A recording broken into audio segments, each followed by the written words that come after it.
Attention projectionist. This chart will help you make sure that your picture will be focused properly before the show starts. Adjust the lens so that the bells in the corners and the two words are all sharply focused.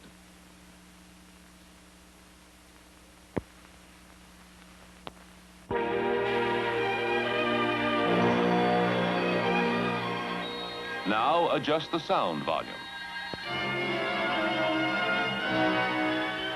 That's all. When this bell system seal fades out, shut off the projector. Everything will be properly set for your show to begin.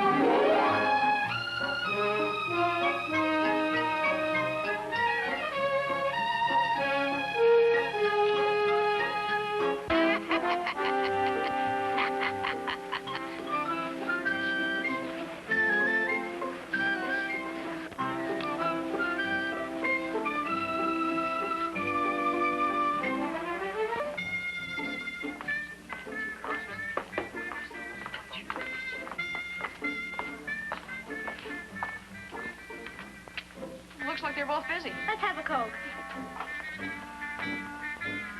2 Cokes. 2 Cokes coming up. Never mind the laundry, Rochester. Just tell Mr. Benny I'll be there for rehearsal tomorrow. No, I'm on my way home now. I stopped in this little town to call you. I don't know the name of it.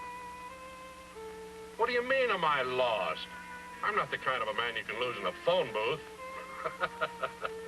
Okay, Rochester. See you tomorrow. Goodbye.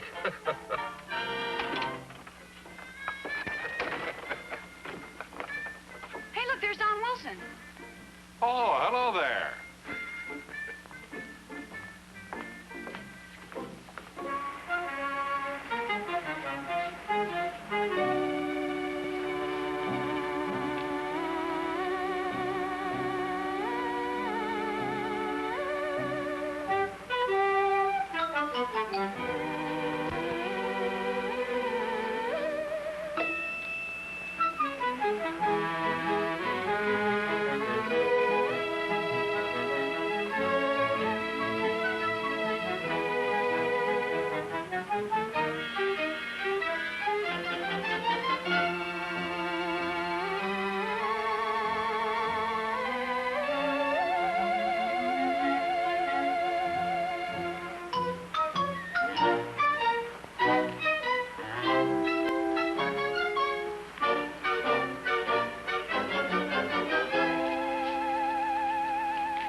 Excuse me, but what's the idea?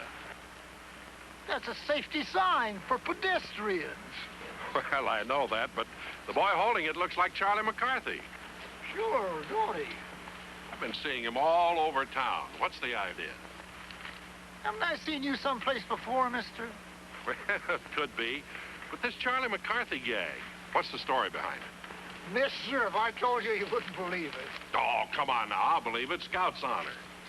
Okay. Started about a year ago. You know Edgar Bergen? Very well. I know you now. You're that Don Wilson in the television.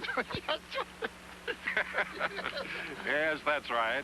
But we were talking about Edgar Bergen. Yeah, him and Carl Peterson. Who? Carl Peterson, one of the bosses of our telephone company. That's the main office, over there. Carl and Edgar are old friends. Everybody in town knows that. They're both Swedes and everything. I see. Take their vacations together and stuff. That's what brought Bergen to town last year. They were going fishing up at Heron Lake. Sorry to hold things up, Edgar, but I've got problems. Well, I thought your vacation started yesterday. It should have, but I set it back a day or two. I'll explain later. Oh, and tie down your jumper. Okay.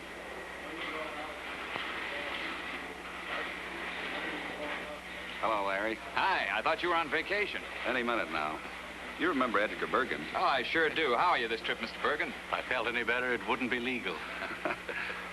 What do you hear from Joel? I just got back from the hospital. It's not good. He broke both heels. So I understand. They don't know yet about internal injuries. Joel Crean's been going up and down ladders all day long for more than 5 years. I'm almost 6. Then at home over the weekend, he's painting his house and falls off a ladder. Breaks both heels. He could be laid up for a year. Well, Doc says he may never climb another ladder. It just makes me sick. I'm going out to the hospital to see him. Well, have you heard the rest of it about his little girl? Candy?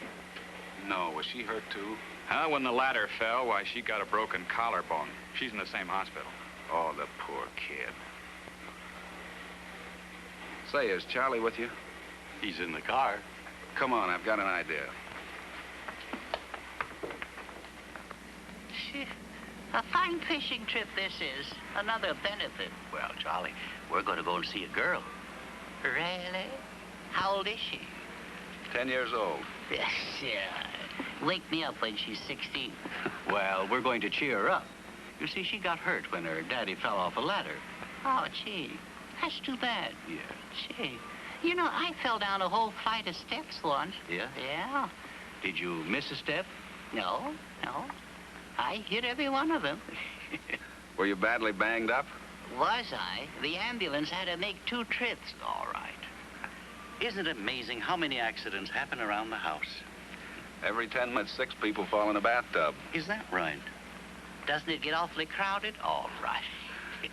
And most accidents in the home happen in the kitchen. Yeah, I know. And then they serve it to us men and call it dinner. Oh. Bud Wackler, one of our drivers, had an unusual accident. He broke his heel, too, in an automobile. He was laid up for a year, and he'll walk on one stiff leg for the rest of his life. It's a tough break, but then I suppose accidents do happen on any job. That's the big problem, Edgar. Neither one of these accidents happened on the job. Like I told you, Joel's been up and down ladders every day for years. Then he goes home and falls off one. Bud drove a truck on his job. You know, the telephone company has the largest fleet of vehicles outside the government. And our drivers have one of the best safety records in the world. Well, we're even passing on our defensive driving training to other groups in town. Then Bud gets into his own car on a Sunday afternoon and smashes himself up. How do you explain a thing like that? I wish I knew. Well, we're not the only ones. Wherever people work, most of them have learned to work safely. It's when they're off the job they forget what they've learned and get hurt. Seems like being around the house is the most dangerous place to be. It really is. Sounds crazy, doesn't it? So crazy that people don't believe it, but it's true. Well, Charlie and I were always glad to cheer people up. But what are we going to say to a man with 2 broken legs? Well, I don't think it's so important. There's no danger of him walking out on us. You have company, Joel. Thank you, Mrs. Crean. Hello, Joel. Hello, Carl. Hi, Candy. Hello, Mr. Peterson. I came to see if there's anything I can do. You can bring a gun. A gun? They shoot horses when they break a leg. Can't you do the same thing with a jackass? Cut it out, Joel. That's no way to talk. Hey, I've got a big surprise for Candy. I brought a couple of friends with me. You've never met them, but you've seen them many times. Come on in. Where? Charlie McCarthy. Is it really? Well, if it isn't, Bergen made a horrible mistake. It's Charlie, all right. And this is Mr. Bergen, Miss Candy Crean. Well, hello, Candy. Candy? Oh, boy. Have I got a sweet tooth? What happened? Well, Candy has a broken collarbone. Oh, well, now, ain't that a pain in the neck? Oh, well, you don't wear a collar very often anyway, do you? How did it happen? Well, Candy got hurt when her daddy's ladder slipped. Oh. He sure is clumsy around kids, isn't he? Have you had him very long? Yes. That's the trouble with parents. They're too old to train when you get them. Oh, I see. Incidentally, Edgar, this is her father, Joel Crean. Oh, hello, Mr. Crane. Hello. Hey, Bergen, look. I've heard of people being footloose, but this is ridiculous in the extremities. both extremities. Now, stop it, Charlie. No, that's not funny. No. How does one go about messing himself up like this? It's easy, Charlie. Just be a part-time idiot. No, just part-time? Yeah, that's all it takes. Of course, we're smart enough on the job. We've got a slogan that goes like this. Do I have the right to gamble the happiness and future of those dependent on me? And so on. And after all that, do you know what we do when we get home? That's where we're part-time half-wits. I've been repainting the shutters in my spare time. On the job, we inspect our ladders once a week, same as all the tools and equipment we work with. But not at home. On the job, we're sure our ladder's the right length and that we have a sure footing. But not at home. On the job, we never overclimb our ladder, and we keep from reaching too far to one side, but not at home. Daddy. I'll hold the ladder for you. Thanks, honey. I don't want you to fall. Be careful, Daddy! Here you go! She tried to hold it, and I tried to jump. You see what happened? That's what comes from gambling the happiness and future of my family against the small effort it would have taken for me to do the job safely. She would be playing instead of in pain, and I'd be earning my money instead of lying here worrying about how I'm going to pay for all this. Oh, don't, darling, just so you're alive. Alive? You call this being alive? A dead weight for who knows how long? Don't think about it, Joel. I can't do anything else but think about it. Why didn't you think about it when you were trying to climb 10 feet on a 7-foot ladder? Because nothing ever happens to me. I always figure accidents happen to the other fellow, not me. Famous last words, eh, Bergen? Yeah. Well, it could have been worse. It could have been me. Yeah, all right. I think we better run along now. Well, thanks all of you for coming. Goodbye, Candy. We leave you to your knitting. My knitting? Yeah, your collarbone, remember? And if you ever do a fool thing like this, I'll come back and haunt you. Now, Charlie, I will, so help me, Bergen, I will. I'll haunt you. I hope you do. Of course, as the fella says, I wasn't there, I only heard. I also heard that Carl and Bergen was sitting in Carl's office the next day. In the office? What about their vacation?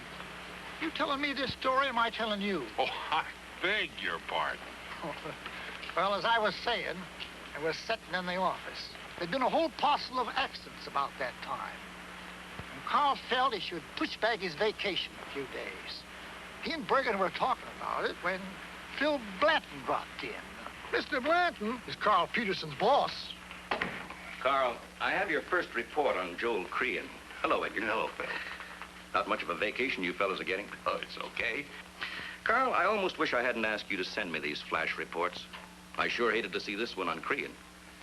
Yes, and there's another one on its way up to you now. Not as serious. This town just seems to have become accident happy or unhappy. Phil knows what we're up against. He's on the mayor's safety committee. They're trying to find the answer, too. As Carl has probably told you, the majority of accidents are now happening off the job. But we're every bit as much concerned. It's just as important if a man breaks a leg on his own time. He and his family suffer just as much, usually more. You see, the reason that fewer people get hurt at work today is because on the job, they're more safety conscious. If we could only find some way to make them safety conscious away from the job. We give them all kinds of safety reminders for themselves and their whole family. But that isn't like someone being right there reminding them, is it? Speaking to them if they do something careless. But how in the world could we do anything like that? Well, I was just thinking. Haunting we will go. Oh, haunting we will go. It was only a couple of days later. The darndest things started happening. Bergen was still around. In fact, he was with Carl when the first reports started coming in. What reports? First, it was the telephone company people. 2 of them, I understand, came busting in. Oh, excuse me, but can we see you for a minute? Sure, Sally, anytime. Hello, Louie. Sorry to barge in like this, but... There's something spooky going on. And we think maybe Mr. Bergen here knows something about it. Oh, Edgar, this is Sally Saunders and Louis Kennett. Hello. We know Mr. Bergen. Yes, you're just the man that we want to see. How nice. I want you to keep Charlie McCarthy away from my house. What? And while you're about it, you can keep him away from me, too. What are you two talking about? Well, I'm talking about I can soon Charlie tell you what I'm McCarthy. talking about, Charlie Mr. Bergen. McCarthy. Believe me. I just Yes, can't stand sir. his- Wait a minute. One at a time. Go ahead, Sally. Well, it was my day off, and I was at home working in my flower garden. It takes a lot of attention, but I love it. I was cultivating and giving the plants a little booster. There was a sack of fertilizer. I was just trying to move when out of nowhere I hear this voice. Careful there. You'll bend your wishbone and end up holding the bag. That's better. Now leave it there. What are you trying to do? Win 2 glorious weeks at the Mayo Clinic? Never mind your clothes. It's your sacroiliac you should be thinking about. What's the big idea? Why, only yesterday you wanted to move a box of supplies in the office, in the stockroom, remember? It was a heavy load, too. You looked for a porter to move it, but you got impatient. So you moved it yourself. But you took part of it at a time. You used your head and saved your back. Now, why can't you be just as sensible at home? Go ahead, make a face. You look pretty, Sally, no matter what you do. Except when you do something like this, then you look pretty silly. I'm only telling you this to get you in the right frame of mind. You're already in the right frame. Now, why didn't you do that in the first place? Because you thought no one would notice you at home. That's what I'm talking about. I want you to keep Charlie McCarthy away from me. But you didn't see Charlie, now did you, Miss Saunders? No, but I'd know that voice anyplace. But this couldn't happen, could it, Edgar? Oh, it couldn't, huh? Then what about what just happened to me?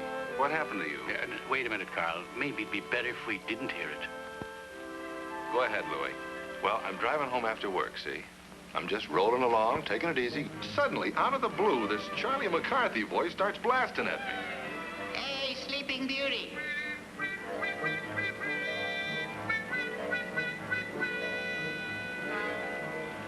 Yes, you at the wheel there. Sure, I know you're off work. If you were driving your company truck, you wouldn't be lolling half out the window. Say, who do you think you... You wouldn't have your arm out where it can get hurt, or where it's no use to you driving. You're so relaxed, you're not alert. That's better. Now you're in a position to drive defensively. I've never had an accident yet. And proud of the record, aren't you? You should be.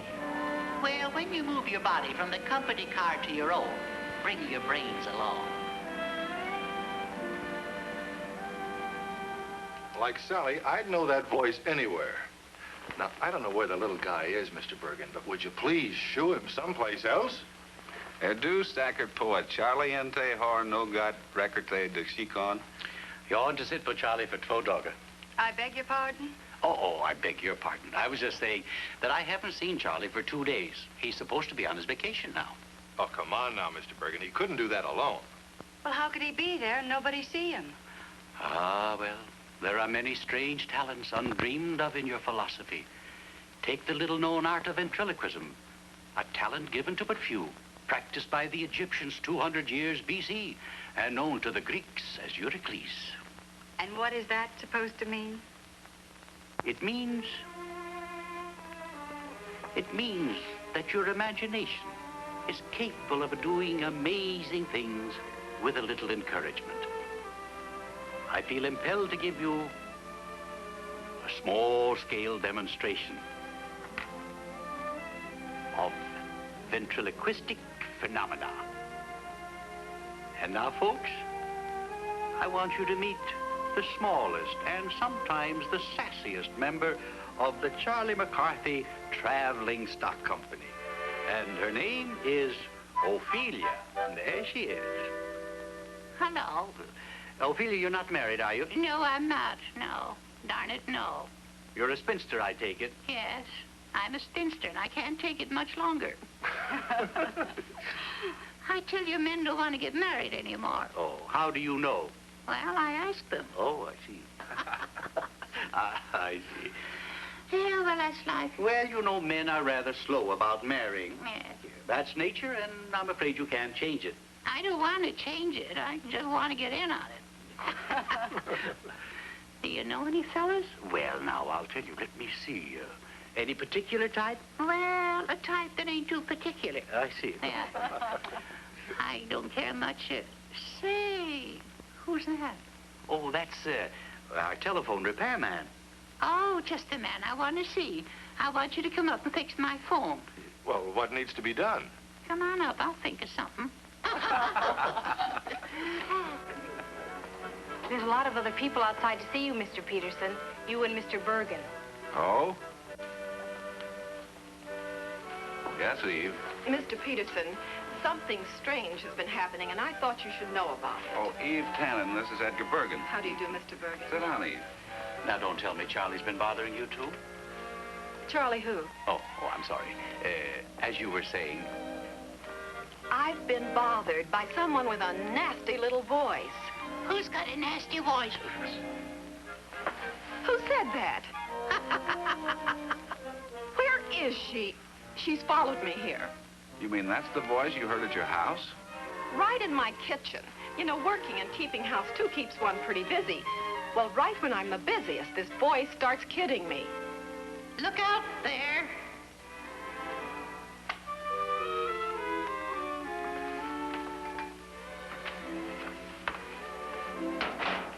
Look out.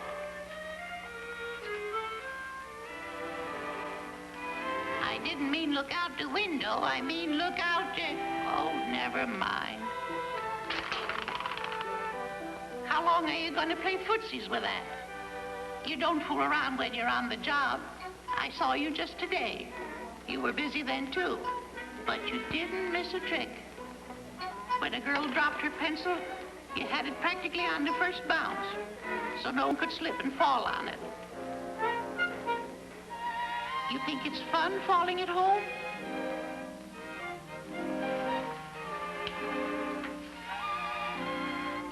Now, why didn't you do that in the first place? I know that safety is largely a matter of good housekeeping, but why the needling? Why pick on me? So you won't need picking up afterwards. Ophelia. That's the voice, but that's not a woman. What is it? Don't call me a what is it? Now, that's enough. Well, then tell her. I say that's enough. Well, okay. That's better. Yeah. Well, now, when you came in, Mrs. Tannen... Mrs. Tannen, damn it.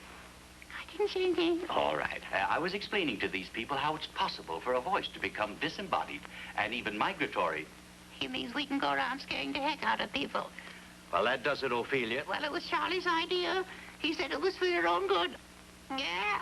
What's the idea? Charlie said people get careless when they're off the job. Yeah. That's what you... Take your finger out of my mouth. I'm taking your mouth off my finger. There, you see? She's all gone. Oh, yeah? I mean, her voice is completely disembodied. Oh, it couldn't go anywhere without you. Oh, is that so? Now she's over there. Come back here. Oh, the others are calling me. Charlie, Mortimer, and Effie. That's how he does it. He throws his voice. How far do you claim to be able to throw your voice? Oh, I'm not claiming a thing. You heard me tell her to come back here. Not till we shake up this town. Not till people learn to be safe at home.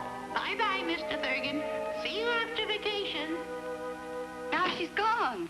This is ridiculous. Edgar, vad ska vi göra nu? Jag vet inte vad vi ska göra nu.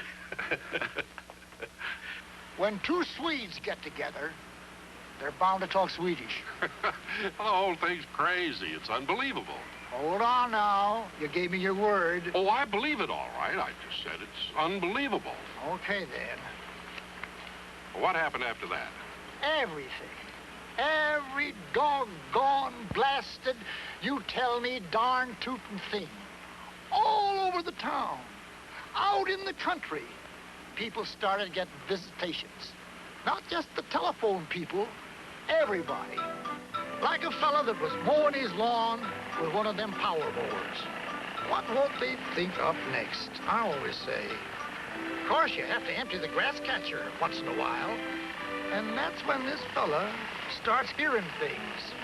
Hey, Smedley. Yes, you. Your next load's liable to be shredded children. That's it. Shake the stuffing out of him. So when he grows up, he'll have more sense than to go away and be with any power tool running. Of course, Effie Clinker got in the act. Wait a minute, dearie. My, what pretty ankles you have. But those high heels could turn out to be your arch enemy if you don't slow down and hang on to the handrail. Oh, I'm not saying never to wear them, but when you do, respect them. Wear a shoe suitable to the occasion and suit your behavior to the shoe. And oh yes, Mortimer Schnurd got in his 2 cents worth. Uh-oh. Look a little out there, mister. I know this is the machine age, but do you have to be one of the loose nuts? Hey, you! Machines aren't foolproof, and he's going to be just a fool to prove it. Hey, mister, don't bother looking for me. Start looking where you're going.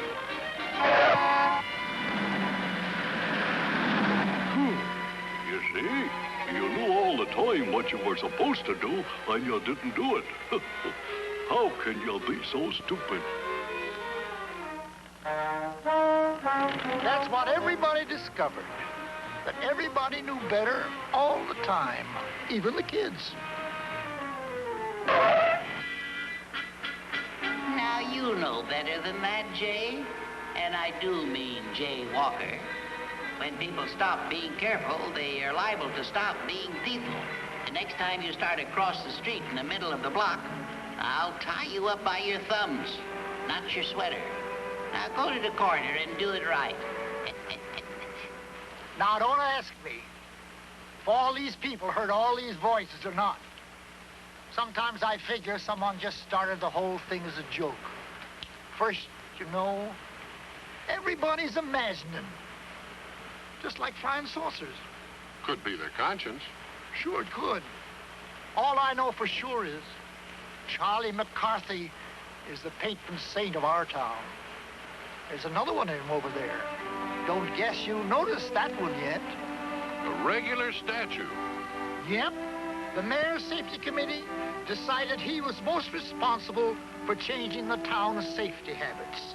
But more important, for the lives that were saved. Like I had Bergen say myself. Remember, you are the one person who's with you all the time. So you are the one person best able to look out for your own safety. And if you don't start looking out for yourself, look out for me. The next time you rush headlong toward an accident, I'll haunt you too. So help me, I'll slow you down.